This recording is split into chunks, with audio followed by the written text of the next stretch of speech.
Hey man, what it is? This is Deem, and I am your host, and this is by any means. There go to Cash App, $ Deem by any means. There go to PayPal at Deem by any means. Y'all already know what I'm about to say. I don't care if you leave $1, $10, $1,000. It is much, much, much appreciated. Hey, you right there. Don't be no eavesdropper, man. Y'all getting this free game, man. Don't be no eavesdropper. Hit that like button. All right, bet. Say no more. Unless you have been living under a rock or you wasn't watching this weekend. Terence Crawford, he won unanimously. Well, no, it was a split decision, I believe, against Madrimov, and my guy won by the skin of his teeth. It was a great fight. I felt as though the fight just came down to round 10 to round 12. I think Terence Crawford got two of them last three rounds, and I think that's all she wrote. It wasn't that. It wasn't anything more to it. It's really that simple. When you in a championship fight, you got to dominate championship rounds. And if you lose that fight because you was slacking off them last three rounds or so, then you ain't got nobody to blame but yourself. You got to close out. You got to start fast. You got to start good, and you got to finish good. That's rule number one in boxing. You got to start good. You got to finish good because people gonna always remember the first thing they saw, and they always gonna remember the last thing they saw too. People always gonna remember the first time they met you, and they gonna remember the most recent thing you've done in their life. That's just how that is. That's just how life works. And judges is humans like anybody else. Israil Madrimov, man, I want to tell, man, congratulations to that guy. Very impressive, man. Humble dude. Only reason why he lost this fight, he should have just been more active, man. But I know why he wasn't, because I feel as though if he would have been more active, he would have got knocked out because Terence Crawford too sharp. Madrimov got to go back to the drawing board, learn how to get just a little sharper, and then maybe he could go for the gusto against somebody like Terence Crawford that's at that level. But this fight was much closer than that 116, 112. Absolutely, that didn't happen. No way Terence Crawford won four extra rounds. That didn't happen. If you had it a draw, not mad. If you had Madrimov winning, not mad. Because them early rounds, I gave him to Madrimov, to be honest. I think the first round I gave to Crawford, but I think the second I gave to Madrimov. The third I gave to Crawford, and then I forget how it was playing out at the end. But I'm gonna just say Israil Madrimov put everybody at the 154 division on notice. He letting them know he was here to stay. Everything he was talking and people were saying about him, he backed that up. He definitely made me a fan. If he could just let his hands go a little bit more, y'all. But I understand when you on that level and you on that stage and them lights is there, he trying not to. He not trying to OD. And you gotta respect me for that because Terence Crawford not somebody you go in there doing stuff you're not comfortable with doing. Now, if you fight him in a rematch, I expect Madrimov to take a lot more chances because now he knows what he could do, what's gonna work, what's not gonna work. Um, I wouldn't even say Terence Crawford took a step back. What I will say is when you move up to a different division, you fighting somebody like Madrimov that presents a lot of problems with that irky jerky style, never keeping his head on the line, constantly moving his feet. That's tough for any fighter to deal with. I don't care who you is. And if he got a little pop behind them punches, you already know it's gonna be a long night, even if you're Terence Crawford. But one thing I do gotta say is y'all, all of y'all Earthmen, all you Earthmen out there, y'all gotta give Jaron Ennis an apology. Yeah, y'all gotta give Jaron Ennis an apology because Jaron Ennis would have beat Terence Crawford last night. If Madrimov was Jaron Ennis, Terence Crawford loses that fight. There's nothing that Madrimov does better than Jaron Ennis. Absolutely nothing, including not keeping his head on line, feinting, good footwork. Because guess what Jaron Ennis would have did last night that Madrimov wasn't doing. He'd have been hitting him with the jab constantly hitting him with the jab. He would have made sure he played that game with him. I got a little distracted, y'all. You know, yeah, yeah, he would have played that game with him. You hear what I'm saying? Jaron Ennis is a different animal, athleticism wise, punch output wise, IQ wise. Because I think Jaron Ennis' IQ is even better than Madrimov. Because I know Jaron Ennis would have known that he had to throw jabs.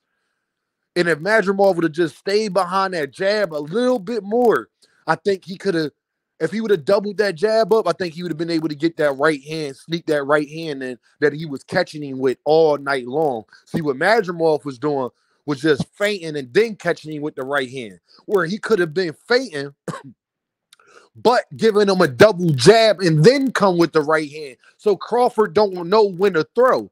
See, when you just feint and then you swing and go for the punch that you think gonna land, it landed. The problem is Crawford is expecting that, so he could tense his body up. But when you blind him with that jab and he got to defend that, then you put the right hand right behind it, he possibly would have got a knockdown if he would have does those things. But that's what comes with having 11 fights and never being in the ring with anybody close to Terence Crawford. That's what comes with being in the ring with somebody that's not even close to Terence Crawford. But y'all all owe Jaron Ennis an apology, because y'all said Terence Crawford to watch Jaron Ennis. You either an earthman or you're a liar if you think that he would have just watched Jaron Ennis last night.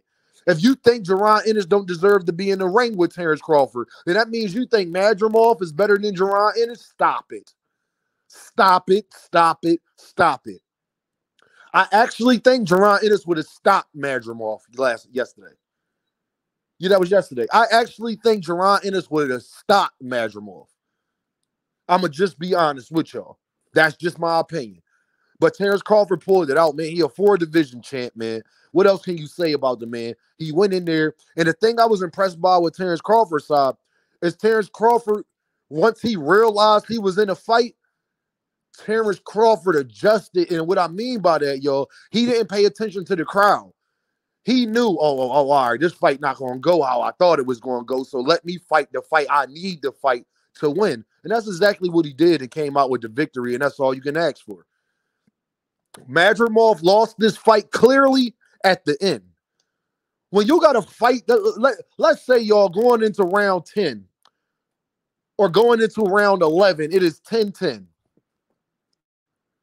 You got to win those last 2 rounds, man. This is why they call it the championship rounds. Let's say round 10, it was 10-10. I mean, it's 5-5. It's 5-5, y'all. You can't lose the last 2 rounds, my boy. Or you can't lose round 10 and round 12 clearly, but do okay in round 11 in a fight that close. It's just not going to play out in your favor, especially when you're the underdog. You can't do that. You got to keep belt to behind the whole time. You can't play with it. You can't. Madrimov just needed to be more active. If he was more active, he would have won this fight, even though he was the more accurate fighter. That's why I wouldn't have been mad at a draw neither, because at the end of the day, Madrimov did earn that. He did have the better effective aggression. He did have the better ring general shit. He did have a better defense that night. It's just that Crawford dominated him with the clean and effective punching, the combination punching. It's hard for those poppy combinations, hard for the judges to not score them and see that. When you catching a guy with 1, but when he going at you, he catching you with 2 or 3. The judges have to consider that. Oh, yeah, y'all, Madrimov wasn't being first. If you watch this channel, you know one thing I talk about in boxing. You gotta be first. That's one thing that Terence Crawford probably does the best in boxing. Terence Crawford not going to wait for you to, even though he was doing that with Madrimov because he didn't want to get counterpunched. But when they did exchange, Terence Crawford was always first. He was always first to initiate the attack. That counts in boxing, y'all. That counts. Because it constantly kept Madrimov having to reset. Even though Madrimov was making Terence Crawford reset, Terence Crawford combination punching constantly made Madrimov reset to where as though Madrimov knew I can't just jump in here. But it's times you got to jump in the fire as a boxer. You got to take that risk of getting knocked out, or you're going to let it go to the judge's hands, and then that's how it goes. So I'm not mad at Terence Crawford winning that fight. I believe he won the fight. I believe he pulled it out because he won 2 of the last 3 rounds. It was that simple to me, y'all. Going into round 10, I believe I had it even. Or I had Madrimov up 1 round. But I think after that, Crawford winning those 2 rounds put him up 1. Or I had it even. I forgot exactly how I had it, but What I'm saying is Madrimov couldn't afford to lose 2 of those last 3 rounds, and a lot of people got him losing all 3 rounds. A lot of people got him losing the last 3 rounds. If that's the case, you lose the fight that way. Because Crawford won the first round, and then if people got Crawford winning the last 3, then that would mean all Crawford got to do is win 3 more rounds. And too many of the middle rounds was swing rounds, so you can't even get mad at it. Now, I do agree with Eddiehearn saying that, you got to beat the champ. Terence Crawford didn't do that part. He didn't just snatch the belt from him. He took it. Like backdoor, sleight of hand took it. He ain't just take it from the man. I gotta give him that credit. But I feel the same way about that fight that I feel about Pitbull and Jose Venezuela.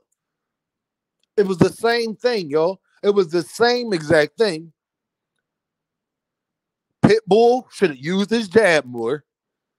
And when you let the guy win those late rounds on you like that, it's going to be a problem. If Pitbull would have dominated those last 3 rounds, he would have won.